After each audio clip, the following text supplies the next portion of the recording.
भारत की मिसाइल बन रही दुनिया की जरूरत। दुनिया भर में भारत के हथियारों की मांग हुई तेज।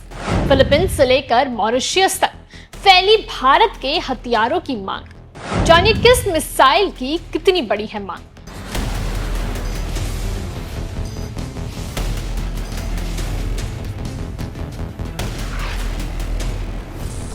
नमस्कार, मैं हूं प्रतीक्षा और आप देख रहे हैं न्यूज एक्सप्रेस। अगर पिछले कुछ सालों पर नजर डालें तो एक बात साफ दिखाई देती है। पहले भारत दुनिया के सबसे बड़े हथियार आयात करने वाले देशों में गिना जाता था, लेकिन अब तस्वीर के साथ साथ नजरिया तेजी से बदलता नजर आ रहा है। आज भारत सिर्फ अपनी सेना के लिए आधुनिक हथियार नहीं बना रहा, बल्कि दुनिया के कई देशों को मिसाइलें और रक्षा उपकरण भी बेच रहा है। यही वजह है अब भारतीय मिसाइलों की मांग दुनिया भर में लगातार बढ़ रही है।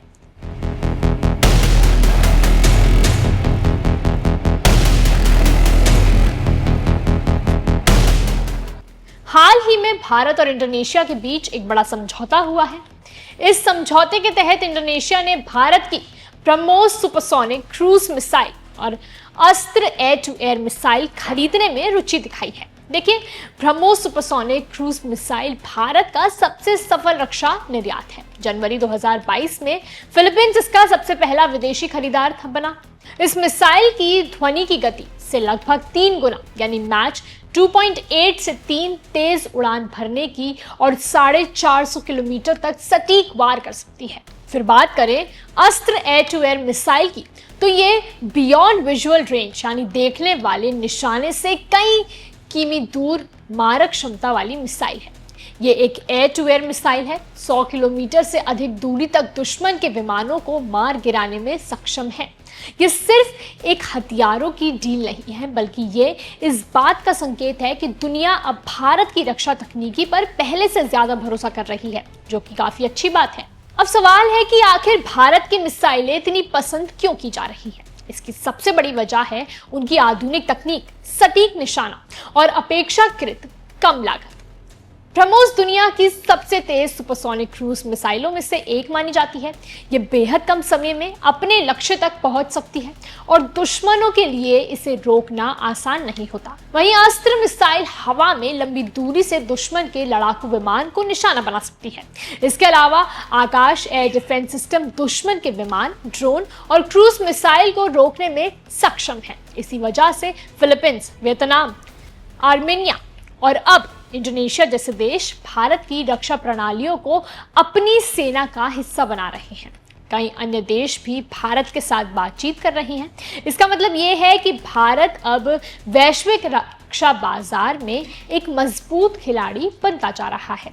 अब बात करते हैं इंडोनेशिया की। इंडोनेशिया कोई छोटा देश नहीं है। ये दक्षिण पूर्व एशिया की सबसे बड़ी अर्थव्यवस्था में से एक है और इसका समुद्री क्षेत्र बेहद महत्वपूर्ण माना जाता है। दक्षिण चीन सागर के आसपास चीन लगातार अपनी सैन्य मौजूदगी बढ़ा रहा है। ऐसे में इंडोनेशिया अपनी सुरक्षा मजबूत करना चाहता है। ब्रह्मोस जैसी तेज और लंबी दूरी तक मार गिराने वाली मिसाइल उसके लिए एक मजबूत रक्षा कवच साबित हो सकती है। यहीं से चीन की चिंता भी बढ़ सकती है। अगर इंडोनेशिया के पास ब्रह्मोस जैसी मिसाइलें आती हैं तो दक्षिण चीन सागर में चीन के लिए सैन्य दबाव बढ़ सकता है। हालांकि ये कहना सही नहीं होगा कि सिर्फ इस एक समझौते से चीन की पूरी रणनीति बदल जाएगी, लेकिन इतना जरूर है कि क्षेत्र में शक्ति संतुलन पहले से अलग दिखाई देने लगेगा। भारत की बढ़ती रक्षा साझेदारियां चीन के लिए एक नई रणनीतिक चुनौती बन सकती है। अब बात पाकिस्तान की करें तो भारत का रक्षा निर्यात सीधे पाकिस्तान को प्रभावित तो नहीं करता, क्योंकि पाकिस्तान इन मिसाइलों का खरीदार नहीं है, लेकिन इसका एक बड़ा रणनीतिक असर जरूर पड़ता है। जब दुनिया के कई देश भारत की रक्षा तकनीक पर भरोसा जताते हैं तो भारत की वैश्विक साख और मजबूत होती है। इससे भारत की रक्षा इंडस्ट्री को आर्थिक मजबूती मिलती है, नई तकनीक विकसित करने के लिए निवेश बढ़ता है और भविष्य में भारतीय सेना को भी इसका फायदा मिलता है। यह अप्रत्यक्ष रूप से भारत की सैन्य क्षमता को मजबूत करता है, जिसे पाकिस्तान निश्चित रूप से गंभीरता से देखेगा। एक और बड़ी बात यह है कि पहले दुनिया भारतीय हथियारों को लेकर ज्यादा भरोसा नहीं दिखाया करती थी, लेकिन अब स्थिति बदलती रही है।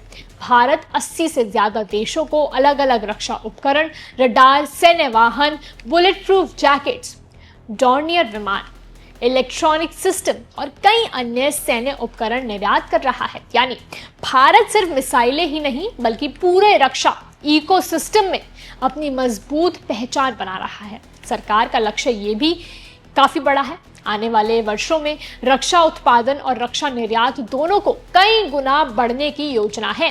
इसके लिए निजी कंपनियों की भागीदारी बढ़ाई जा रही है, नई तकनीकों पर काम हो रहा है और मेक इन इंडिया तथा आत्मनिर्भर भारत जैसी योजनाओं के जरिए रक्षा क्षेत्र को लगातार मजबूत किया जा रहा है। हालांकि चुनौतियां भी कम नहीं है। भारत को रिसर्च एंड डेवलपमेंट पर और ज्यादा निवेश करना होगा। सिर्फ हथियार बेचना ही काफी नहीं होता बल्कि उनकी सर्विस, स्पेयर पार्ट्स, ट्रेनिंग और लंबे समय तक तकनीकी सहायता भी देनी पड़ती है। अगर भारत इन क्षेत्रों में भी खुद को मजबूत करता है तो आने वाले दिनों में वो दुनिया के सबसे बड़े रक्षा निर्यातक देशों में अपनी जगह बना सकता है। तो कुल मिलाकर इंडोनेशिया के साथ हुआ ये समझौता सिर्फ एक मिसाइल डील नहीं है, ये इस बात का संकेत है कि भारत अब वैश्विक रक्षा बाजार में तेजी से अपनी पहचान बना रहा है। इससे भारत की अर्थव्यवस्था, रक्षा उद्योग और अंतर्राष्ट्रीय रणनीतिक स्थिति तीनों को फायदा मिल सकता है। वहीं चीन और पाकिस्तान जैसे पड़ोसी देशों के लिए ये एक ऐसा संकेत है कि भारत अब सिर्फ अपनी सीमाओं की रक्षा करने वाला देश नहीं बल्कि दुनिया को रक्षा तकनीक उपलब्ध कराने वाला एक उभरता हुआ वैश्विक साझेदार भी बना रहा है। आप इस समझौते को कैसे देखते हैं, हमें कमेंट करके जरूर बताएं और वीडियो को लाइक और शेयर करना ना भूलें। नमस्कार।